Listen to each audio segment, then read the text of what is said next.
Okay, the last step of the process here, after you've done your design, you need to do some documentation to create the drawing from your model. All right, so the first thing you're going to do is you're going to create an exploded assembly of these components. So you will click on Exploded View, and then we start, let's say I just want to move this back one away, and everyone's going to be a little bit different, so I'm going to move this one back. Okay. Then don't forget to always hit Done. And then I'm going to explode my two rivets. So I'm selecting both the rivets. And then I'm going to bring those forward.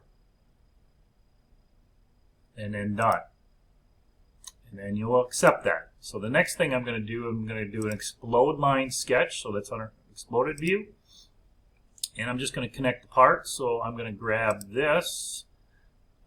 Reverse the arrow because I want the line to go that direction to this hole, and accept that route line. Then I'll do the same thing here. Reverse that arrow and then accept that route line. All right, again, this is a configuration. So to collapse it, so we can come over here to their configurations and double click. Or open this guy up, double click on the exploded view, and that will collapse it. Double click will expand it. Double click. All right. So now going back to our assembly, from here, I want you to do a File, Make Drawing from Assembly. We're going to use the A landscape, so hit OK.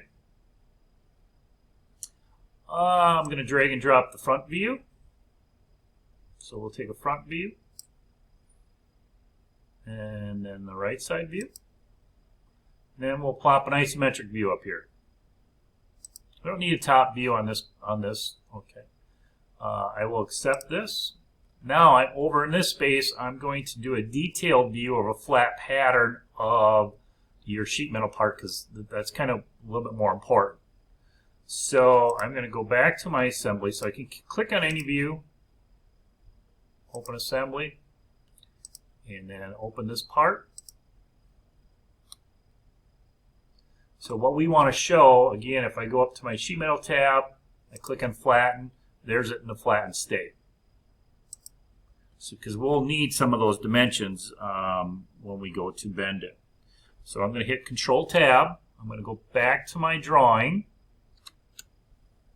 Here's my drawing. I'm going to come over here, and then I'm going to click on the sheet metal part, and then right here where it says flat pattern, that's the one I'm going to drag and drop. All right, that's kind of the one that we need. I'm going to change this. I want this a little bit larger scale, so we'll click over here, use custom scale, and I'll just go 1:1. All right, so from here, we're going to start doing, we're going to put a couple dimensions on here. So I'll go up to Smart Dimension. I'm going to use what's called Ordinate Dimensioning. I will do the vertical ordinate dimension first. Click on this edge, click, come down to my parts, click, click to this line, click to this line, and then click to that edge. Now you notice that it's chaining some lines along here. So if yours is doing that, you need to just change an option. So I'm going to go up to Options, Dot Props, and under Dimensions, where it's, I'll open this guy up to Ordinate, and you change this where it says ISO, change that to ANSI, and then hit OK. And these should look more like the ISO or ANSI or correct dimensioning. All right, then we go back to Smart Dimension, and we're going to go to Vertical Ordinate Dimensioning. Click on this line. Oh, sorry, wrong one. Not vertical. I don't know why I did that, but I'm sorry, horizontal. So click here. Dimension, the location of the hole, this hole, and then the overall width of the part. All right, so then I'm going to drag this down a little bit so my dimensions aren't over the title block. One last thing I'm going to do is Smart Dimension the holes And then down here, I'm going to put 2x in there. And accept that. Again, I don't know why mine is doing this, yours might not. So under holes, hole call out, again, I'm going to change this back to ANSI and hit OK. Oop, why did that change? Doc props. Hole call outs.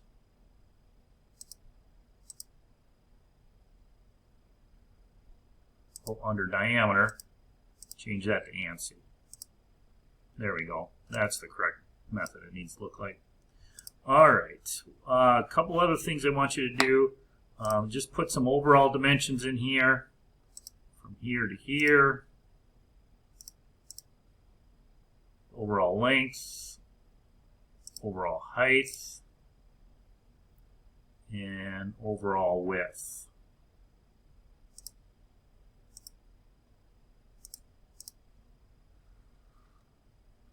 Again, I don't know why mine did this, but under doc props, I need to change my linear dimensions. Again, from ISO to ANSI, so they look correct. There we go.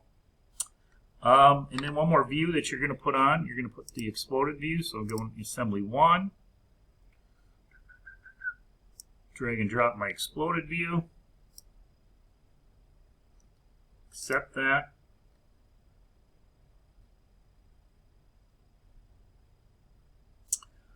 All right, then I'm going to balloon things out. So under annotation, go to balloon. So I only have 3 parts. Balloon those. All right, so far that looks good. This view, you can click on it and make this a shaded view. All right, now I'm going to right-click, edit sheet format. Since this is an assembly drawing, I'm going to get rid of most of, because I need this space. I'm going to get rid of a lot of this stuff here that I don't need on my drawing.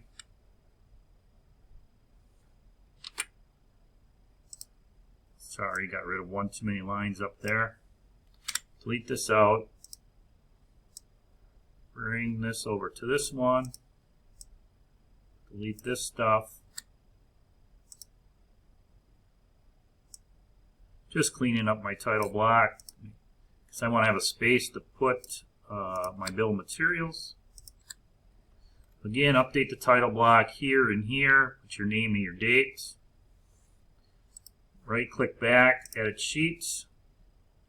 Now we're going to put the bill of materials in here. So insert, table, bill of materials, select any view, accept this.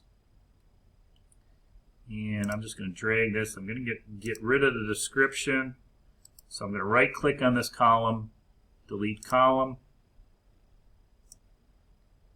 and just drag and drop it in that location. All right. Looks like we're pretty good here. So again, exploded view with the balloons that are down here. Isometric view, shaded. And then 2 orthographic views, height, width, and depth. And then the sheet metal flat pattern of the sheet metal part. All right. That should be it.